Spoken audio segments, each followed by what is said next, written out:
People pick up the phone, do the transaction, move on, and we've come to a place where we feel like that is just good enough. I am here to tell you it is not good enough. And the first step to it is providing your team with the tools that they need to see a bigger picture. More and more agencies are starting to move towards a model where you have a dedicated salesperson and service team. So the traditional model is what we call cradle to grave. Somebody handled everything from start to finish on an account. What we find in today's world with so many logins, so many different demands, that this can actually hurt your agency's growth. It makes sense to think about one person maintains that entire relationship. But let's be upfront, the service brain and the sales brain tend to be two different things. In a world where your clients have more demands than ever because they're paying more for their insurance, we need to identify how somebody doing the cradle to grave model would prioritize new business versus a current existing client. In far too many insurance agencies, we leave it up to the person to decide. And if we have a higher service heart, service will come first. If we have a higher sales heart, sales will come first. There is no right or wrong on this equation, but when you average it out over the course of time, you'll find an inconsistent process, and you'll also find people focusing in on their skill set rather than developing new skills. Now, for certain size agencies, the cradle to grave model is the best option until you can grow into needing a dedicated inbound salesperson.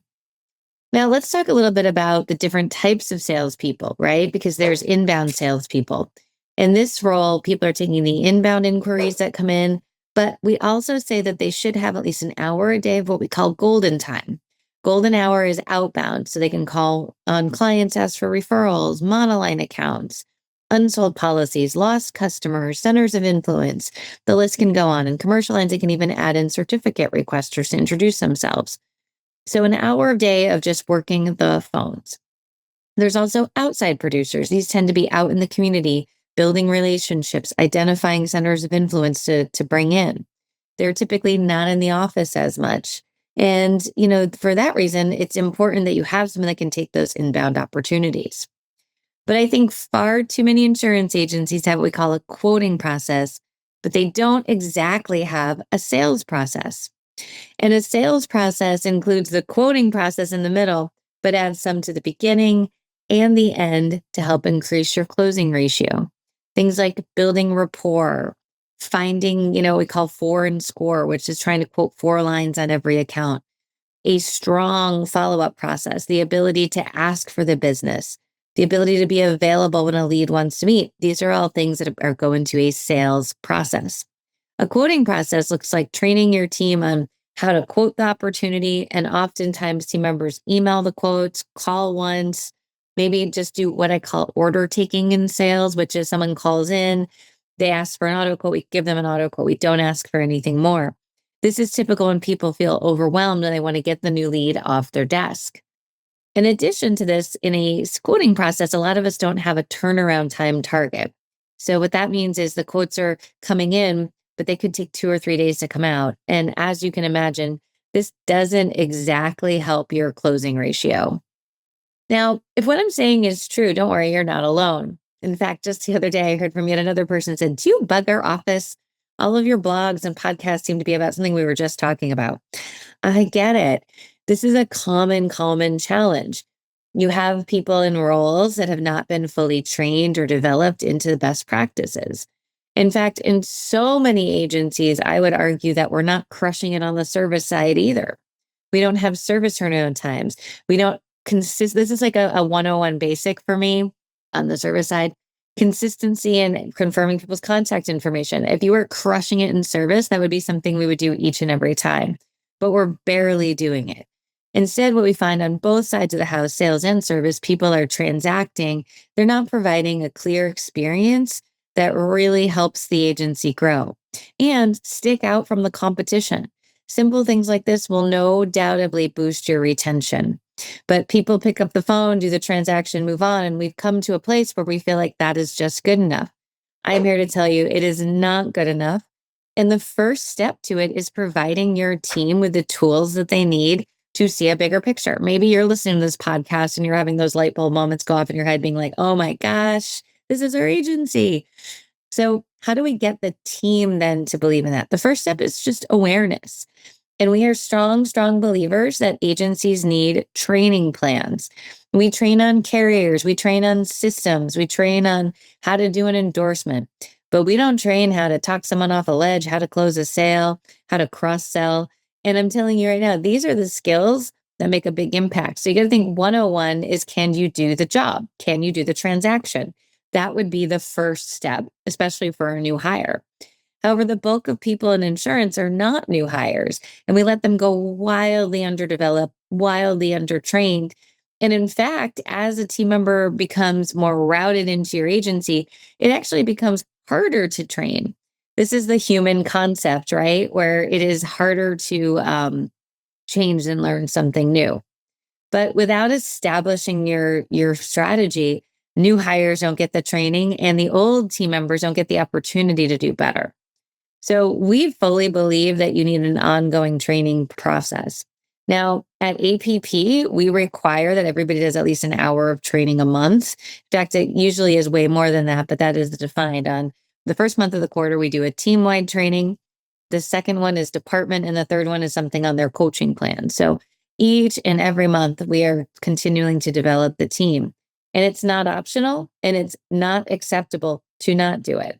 So I really, really, really believe that in insurance agencies, we feel like, oh, we're so busy, or, oh, they know what they're doing. But I want you to really think, what is your standard? What is good enough for you? And if you're thinking about it, why don't you listen to some of your team's recorded phone calls if you do that, or secret shop them? You might find that what you think is going on is not the truth, and you're not really organizing around the standards you would have. So how would you do sales training, right? How can they transform your agency's success? I always say the first step is to analyze the numbers. Numbers don't have feelings. So how many opportunities are we getting in? Just start here. This is a common one. Is your team using your CRM tool or your management system to track everything consistently? Because without that, you're really handcuffed. A lot of agencies might only put in what sells, they're not putting in all their leads, or the leads are outdated and they're kind of funky, like needing to clean out your refrigerator sometimes. So instead, really dive into the idea of, okay, I need to understand clearly what's happening. Our top metrics for sales, and I actually love sales because it's so much easier to diagnose what's happening. It's number of leads, percentage of qualified leads, closing ratio, and the amount we're selling to each customer. Those are the four things that if you're in a sales slump, you can look at, you can find out if you don't have enough leads, we need to up marketing. Don't have enough qualified leads, we need to tweak the marketing, or we need to tweak the sales. We need to tweak who we're contacting. Closing ratio, we need to start listening to recorded phone calls, reviewing each deal, find out why people didn't sell. Also on that one, don't take your team's advice. Oh, price, right? Price. Did we quote it correctly? Did we get both lines? What was the other factor? And then how much we're selling per person. So are we really cracking the walnut open, we call it, we say, by asking a key question of, do you have any other policies with other agents? Are we trying to do 4 and score and quote 4 lines on everyone? How are we not selling enough to every lead? A lot of times that's we're transacting, right? We're order taking. They want this, we provide that. So you want to diagnose really where your sales situation is, or you want to also start, this is the second place to start, is what is our sales process?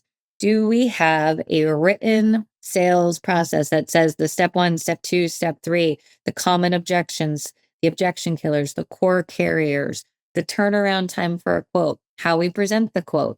These are all things that should be written down so you can hold the team accountable. Like I said, so many agencies have what we call a sales process or a quote process, not a sales process. And we want to unpack that. So as part of our sales training, when you work with a member of our consulting team, we help customize that sales process for you. If you're taking our online school courses, there's a sample in there that you can start with. But identifying clearly how you as the leader want the sales process to go is step 1. And then presenting it to the team and providing them the training tools is step 2. So the tools and the training are important, and especially for sales. People say, oh, training, it's just a flash in the pan. You know what? It is if you don't do it consistently. I like to say if you just do a training day once in a while, well, great. That's amazing. That is awareness. I am aware of many things that I don't do, you know? And so I really, really, really believe that we can focus on things that make a bigger impact. But continuous training, and I think the best way to think about it is like you work out one day that doesn't have anything but a pain point of your sore. But if you worked out every day, you'd start to see the results. People only remember 10% of what they learned in the training, they apply 1%. But if they did that consistently, you can imagine that it really does have a lasting impact. So for everybody here, I really, really want to express my sentiments on however you want to train people, you have options. And I think that this is one of those hurdles. We love the idea of democratizing insurance training, right? So maybe it doesn't make sense to do a big program. Maybe it makes sense to buy our agency school. We add a new course in there every quarter, and there's tons in there right now where your team every week on your weekly meeting just watches one more video. Maybe you have a salesperson that you're going to break off from service and you want to provide them some tools. They can watch our sales training course in there. But there are opportunities. The second step up is we have what's called small group training. So you can buy a seat with 10 to 12 other agents across the country from different agencies and get live training where people interact. They get a school seat. They're doing homework. They're building up that skills as part of a 10-week program. And then there's the whole enchilada, which is working with a member of our consulting team to go ahead and come on site or do virtual training for 6 months where you really see those skills developed. And including that is tracking, recorded phone call review or secret shopper calls, looking at the data, homework. Are they accelerating their sales? That is the key feature to everything. And what you find is you can have some team building, some fun, get your culture going if you're doing that correctly. So there's a ton of different ways to do it. I think what goes on, and I'll say why you won't do it. This is my favorite part, why you won't do it. You'll say time. No one has any time. Well, when you look at the closing ratio, the qualified leads, where's the time going? Is an hour a week really that unreasonable to go ahead and train your team or to ask of that, especially if we're not hitting industry best practices or you're looking at the leads we're burning, you're looking at the closing ratio go down? Guess what? That could be the most valuable hour. People who don't have time, I often say, make it an excuse. But I get it. Sometimes it's so fuzzy in front of your face. I don't have time. I don't have time. You're almost like you don't realize that the solution is the training. The next reason you would do it is you might say, oh, well, will they buy in? You get this one all the time. Will they buy in? My full 100% sentiment on this is if they don't buy in, my biggest question to you is who's in charge? Because forcing buy-in sounds harsh, but is it a requirement or a recommendation? Is your sales process a requirement or a recommendation? Buy-in actually starts with effective leadership. I can tell you right now for my team, I get 0 pushback on the training every month. 0. You know why? Because I know it's a requirement. They know it's not a recommendation. They see the results. But we built that, and anybody who did push back is no longer with us because it's one of our core values of learning. You have to love to learn to be here. If you don't love to learn, you don't belong here. And so I really stress that to you guys. It's like, I'm not asking them to wear a chicken costume with a sign that says buy insurance. I'm asking them to follow a sales process. That's not rocket science. The next one you say is expense. Well, we have everything from $295 a month to month, all the way up to full-blown sales trainings for 6 months that are custom based on the number of people. You can't tell me that with the sales training, you won't sell 1 more policy or 2 more policies that will cover $295 a month. That's insanity, literal insanity. I think that the bigger thing is we always feel overwhelmed and stressed out. So when is enough enough? When are you sick and tired of being sick and tired? And when do you want to change that? And that's where insurance sales training courses can really transform your agency's success. So if you have any questions, please reach out. But don't hesitate. Ask yourself, are you doing the best job for your team by giving them the tools that they need to be successful? And if you're not, then that's the step 1. Step 2 is holding them accountable to the use of the tools. And that is something that we also help with. So I hope you've enjoyed your time here today. Check out our sales training. We'd love to have you and welcome you as a school client, small group training, or a consulting client.